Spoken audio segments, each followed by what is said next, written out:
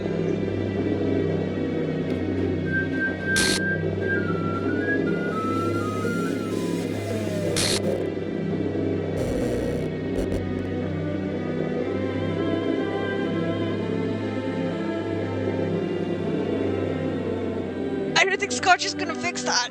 I don't think licking our toes is gonna fix that either. Okay. Just, guys, don't look at it. Think happy thoughts, okay? Don't look at it. It's good.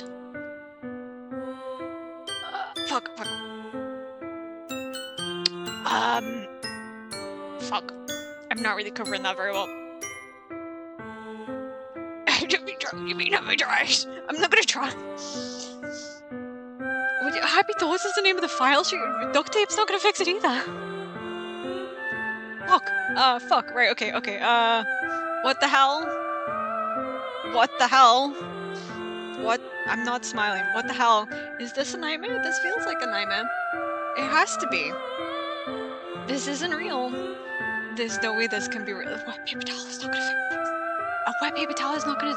Just take a wet paper towel and some paracetamol. You'll be fine in the morning. That's not gonna fucking fix this. There's no way this can be real. Sayori wouldn't do this. If I just cover her more, she didn't do it at all. Look, she didn't do it. Everything was normal up until a few days ago. This is why I can't believe what my eyes are showing me. We can put it back together. Give her laser vision? I fucking hope so. Okay. I suppressed the urge to vomit. That's fucking fair. Jesus. Just yesterday, I told Sayori I would be there for her.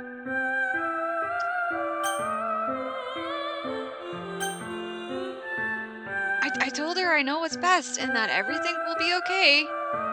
Maybe she's... What does that mean? What does that mean? What do you mean she's speaking English or Spanish?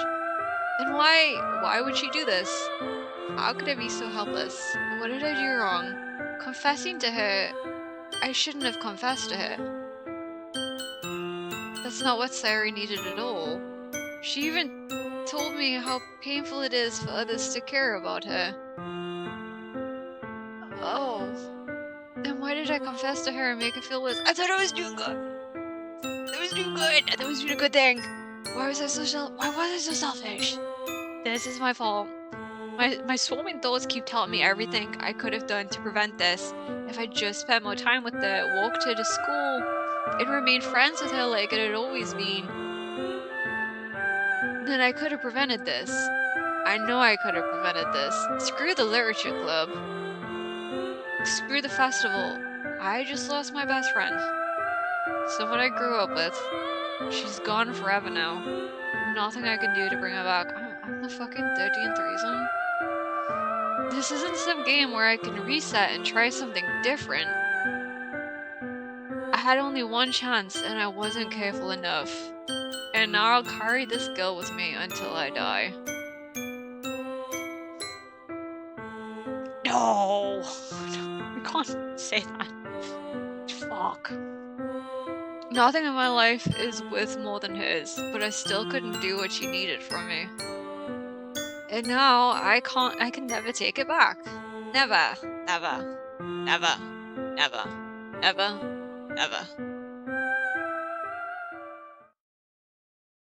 Oh.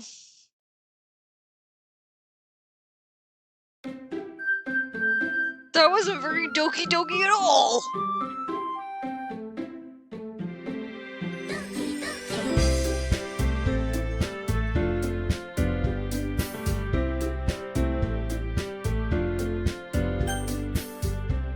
What is this? What is this? What is this? What happens if I click on this?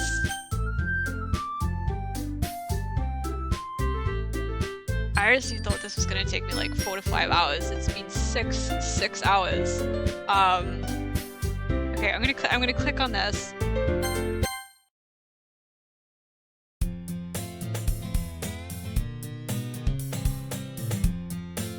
Praise the message to reveal the door. The game is still going. Okay, how do I read this? Like, halfway? Fuck. I didn't think we were gonna be able to finish this today. Is this Welsh? I see an annoying girl ready to... This is the start of the game again. I see an annoying girl running towards me from the distance, waving her arms in the air like she's totally oblivious to any attention she might draw to herself. That girl is broke, apparently. My neighbor and good friends since we were children. You know, the kind of friend you'd never see yourself making today, but it just kind of works out because you've known each other for so long. We used to walk to school together on days like this, but starting around high school, she would have seen more and more frequently, and I would get tired of waiting up. Because she was fucking depressed. But if she's gonna chase after me like this, I almost feel better off running away. However, I just sigh and idle in front of the crosswalk and let her catch up to me. Epilepsy warning. Fuck. It's an ordinary school day like any other. Mornings are usually... Fluent Black Ops Zombies ass language. Mornings are usually the worst, being surrounded by couples and friend groups walking to school together. Meanwhile, I've always walked to school alone. I always tell myself it's about time I meet some girls or something like that, but I have no motivation to join any clubs. Is this a rabbit hole now? Fuck. I'm perfectly content just getting by on the average while spending my free time on games and anime. There's always the anime club, but it's not like there would be any girls in it anyway. The school day is ordinary as ever and it's over before I know it. After I pack up my things, I stare blankly at the wall, looking for an ounce of motivation. Clubs. There really aren't any that interest me. Besides, most of them would probably be way too demanding for me to want to deal with. I guess I have no choice but to start with the anime club. Minty? That wasn't you before. The fuck are you doing? Let's join the chess club! If I did, you know what? If I joined the chess club in the first place, none of this would have fucking happened. Moral of the story: don't talk to women and just join the chess club. Monica? Oh my goodness, I totally didn't expect to see you here. Look at Maya. It's been a while, right? Yeah, it has. Give you Stockholm Syndrome? I can see why. Monica smiles sweetly. We do know each other. Well, we rarely talked, but we were in the same class last year. She's gonna get it. She's done something. She's fucked with something. Curse you, Monica. Monica was probably the most popular girl in class. Smart, beautiful, athletic. Don't say that. You've just got Stockholm Syndrome. It's fine. You don't love her. You do not love her. You just have Stockholm Syndrome. There is something wrong with this woman. Basically, completely out of my league. No. Suck your mum, Monica. Monica, you sells Avon. So having her smile at me so genuinely feels a little... what did you come in here for anyway? Fuck Monica. I feel like Bravado might want to. Actually, careful. I've been looking for some supplies to use for my club. Do you know if there's any construction paper in here? Or markers? I guess you could check the closet. I don't think it's an option. Sayori is, she's not dead so much as she, yeah, who is she at this point? You're in the debate club, right? About that. I actually quit the debate club. Really? You quit? Yeah. To be honest, I can't stand all the politics around the major clubs. It feels like nothing but arguing about the budget and publicity, and how to prepare for events. I'd much rather take something I personally enjoy and make something special out of it. In that case, what club did you decide to join? It's just been totally erased. Corrupted file. Actually, I'm starting a new one. A literature club. Literature? That sounds kinda dull. How many members do you have so far?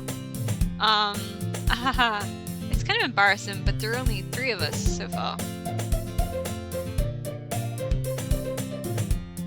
It's really hard to find new members for something that sounds so boring. Well, I can see that. But it's really not boring at all, you know? Literature can be anything. Reading, writing, poetry. I mean, one of my members even keeps a manga collection in the club room. Wait, really? Yeah, it's funny, right? She always insists that manga is literature too. Haha, it's so funny.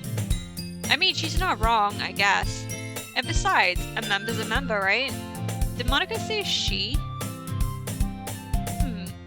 Hey, Minty. By any chance, are you still looking for a club to join? I mean, I guess so, but... In that case, is there any chance you could do me a big favor? I won't ask you to join, but if you could at the very least visit my club, it would make me really happy. Please. Well, I guess I have no reason to refuse. Besides, how could I ever refuse someone like Monica very fucking easily?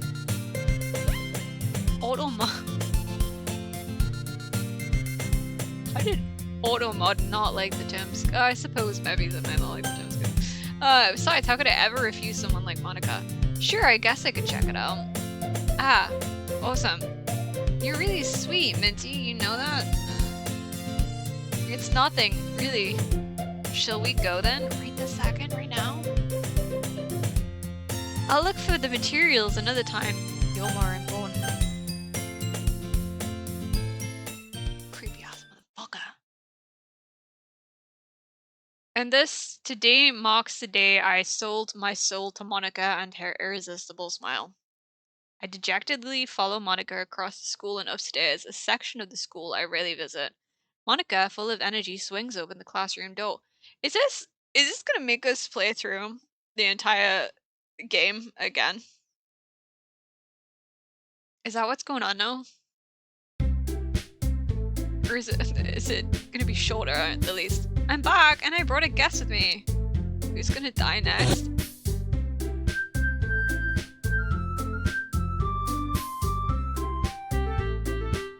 Charm's good. I guess. Seriously, you brought a boy?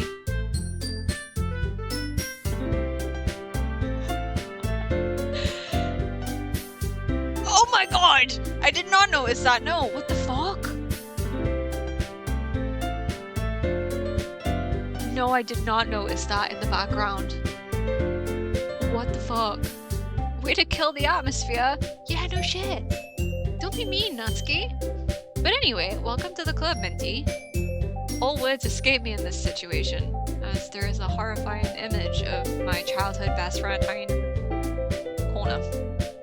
This club is full of incredibly cute girls. So let me guess, you're Monica's boyfriend, right? What? No, I'm not. Natsuki. The girl with the sour attitude, whose name is apparently Natsuki, is one I don't recognize.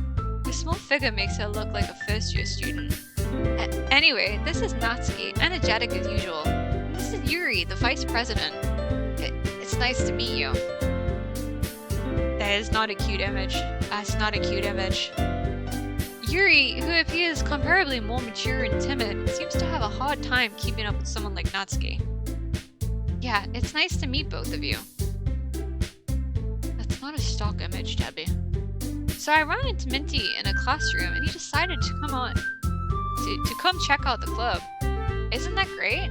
Wait, Monica, didn't I tell you to let me know in advance before you brought anyone new? There is no cupcakes then! I was going to, well, you know. Sorry. I didn't forget that, but I just happened to run into him. Yeah, sure you did, Monica. In that case, I should at least make some tea, right? Oh, it doesn't always show up, it just randomly. Oh, okay. That's kind of even worse somehow. Yeah, that would be great. Why don't you come sit down, Minty? The girls have a few desks arranged to form a table. Yuri walks to the corner of the room and opens the closet. Meanwhile, Monica and Natsuki sit across from each other. Still feeling awkward, I take a seat next to Monica. So, I know you didn't really plan on coming here. but we'll make sure you feel right at home, okay? As president of the Literature Club, it's my duty to make the club fun and exciting for everyone.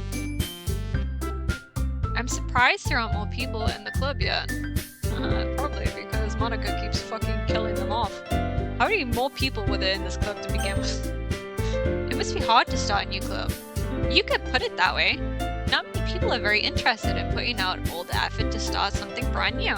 Especially when it's something that doesn't grab your attention like literature. Bro. No, don't make those jokes. You have to work hard to convince people that you are both fun and worthwhile. But it makes school events like festivals that much more important. I'm confident that we can all really grow this club before we graduate. Right, Natsuki? Well, I guess. Natsuki reluctantly agrees. Such different girls, all interested in the same goal. Monica must have worked really hard just to find these two. Yuri returns to the table carrying a tea set. She carefully places a teacup in front of each of us before setting down the teapot in the middle. You keep a whole tea set in the classroom? Don't worry, the teachers gave us permission. After all, doesn't a hot cup of tea help you enjoy a good book? We don't want this conversation around. It's mod Monica to a personal health.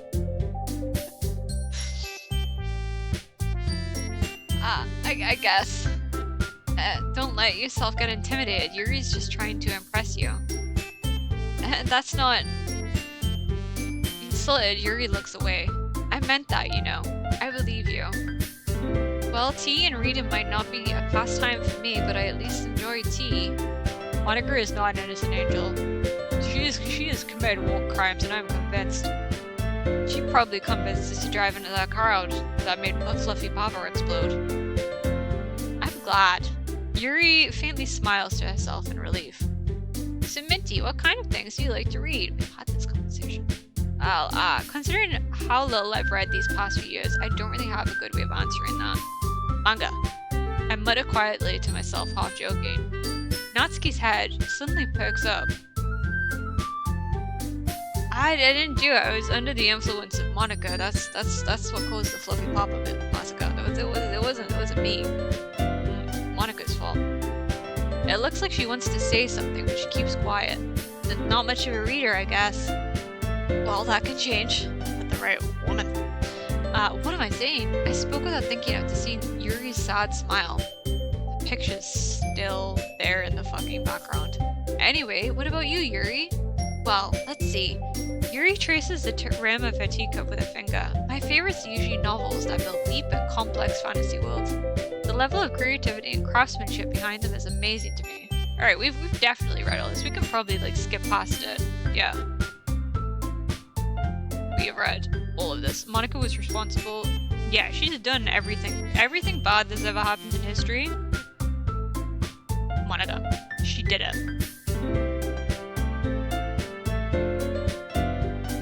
No. No. I mean... maybe, but no, we can't talk. I don't think talk about that on stream.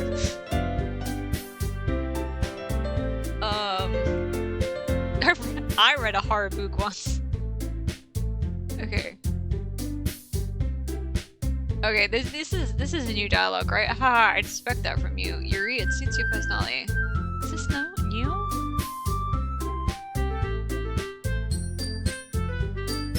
Ugh, I hate horror. Natsuki, you bitch. Oh, why is that? Well, Natsuki's eyes start over me for a split second. Never mind. Oh wait, have we read this? I'm getting lost in what we've already read before and what's, yeah, no, we've definitely read all this. Let's get past it to the new content.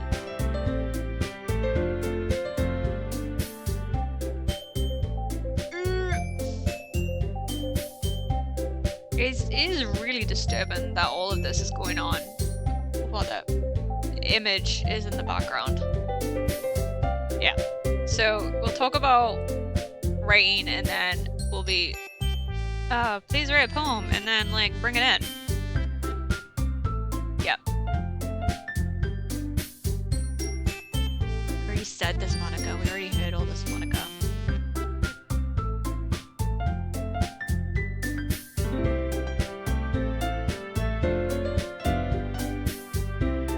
Oh wait, that was new and I missed it. So Yuri's now vice president. I need to do my best to nurture the club as well as its members. Besides, now that we have a new member, it seems like a good step for us to take. Do you agree as well, Minty? Hold on, there's still one problem. What's that?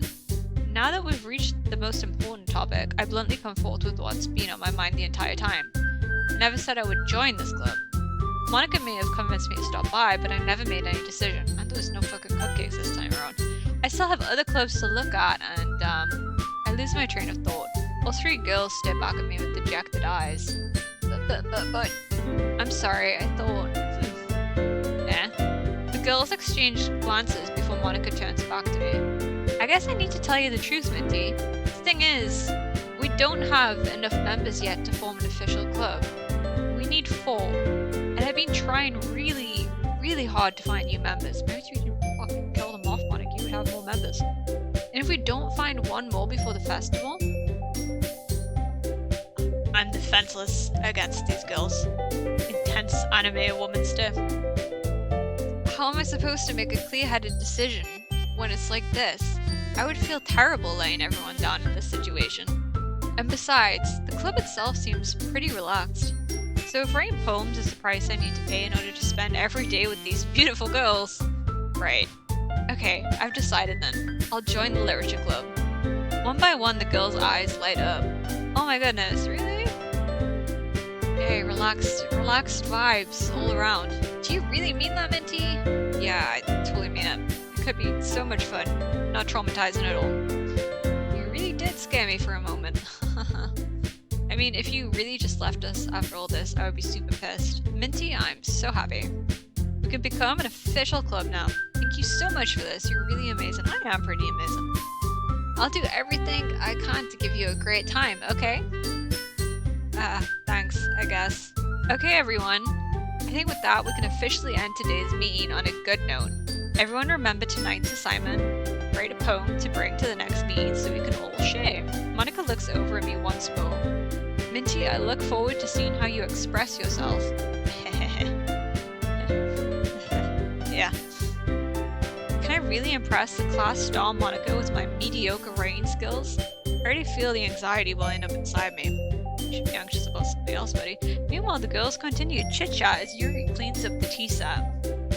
I guess I'll be on my way then. Okay. I'll see you tomorrow then. Seems as we can't walk home with Sayori. I can't wait.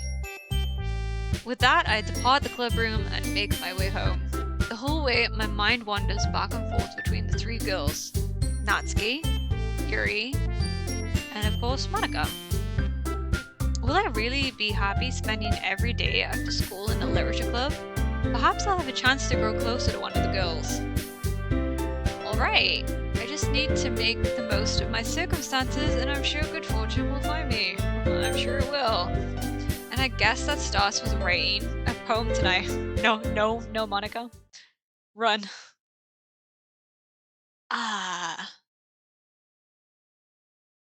We have a special poem? Let's read it. 3 becomes 2. What the fuck? It's trigger warning for self-harm content. Today I cut my skin open for the first time. It was exhilarating. I think I understand how blank feels now. I'm supposed to be the responsible one, though. So I don't think I'll be doing it again, unless I decide to kill myself. I left a memento at the occasion below.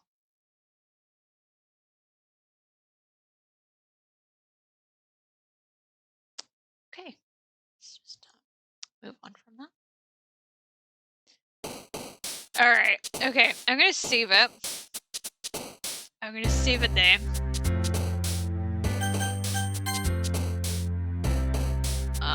I will have to revisit this another time. God damn. All my saves are gone. Yay, that's not disturbing at all. Let's return to the desktop. So do we have new things now that we can look at? Oh, okay. We have, alright. We just have to check these out in a different stream. Side stories are long? Yeah, no, I won't be doing any of these tonight. We can look at the pictures though. Oh, that's kind of cute. Artwork drawn by Satchley to celebrate Valentine's. That's really cute. How do I? Oh, and I get to see everyone's poems. Oh, so there's different poems. What is this? The files are just there. I will show them. And then we have really awkward close-up pictures. And secrets. So that was a secret. Oh, the sketches are cute too.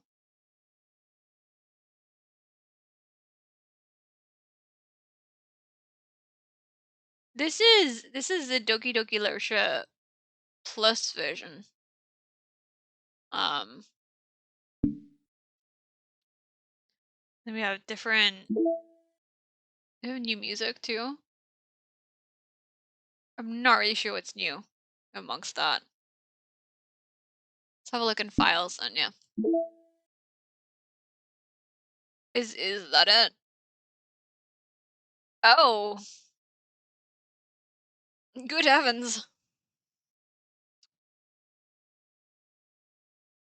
That in traceback? Traceback text, commanded quantum server build 2.4, blah blah blah blah. Exception. Oh geez, I didn't break anything, did I? Hold on a sec, I can probably fix this, I think. Actually, you know what? This would probably be a lot easier if I just deleted her. She's the one who's making this so difficult. Aha, well here goes nothing. Huh. That explains what happened to, Sayori. Oh, okay, yeah, she's not in the character files anymore.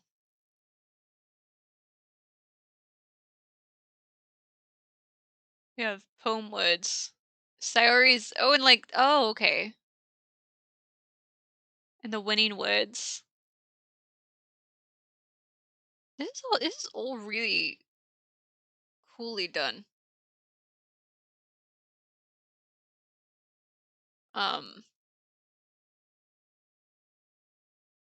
What is this? What is this? Oh, that's nothing.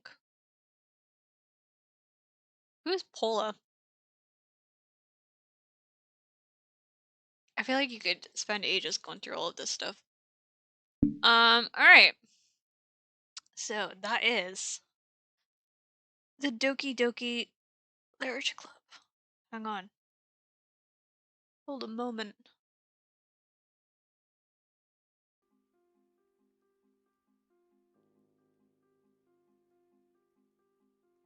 There we go. Close the game. Alright, I don't know when I'll be playing Doki Doki next. I'm gonna imagine it might be next Friday. Oh, thank you for the follow, Bravado. I'm gonna imagine it might be next Friday. Probably start around the same time at about 4 p.m. Next Tuesday coming will be the usual Fallout stream. Fallout New Vegas stream. Witch hunt for Monica on Friday. Oh, thank you, Bravado. That means a lot. That means a lot. Yes, no, we're witch hunting Monica on Friday. It's time she paid for her war crimes against poor Sayori. Sayori deserved better.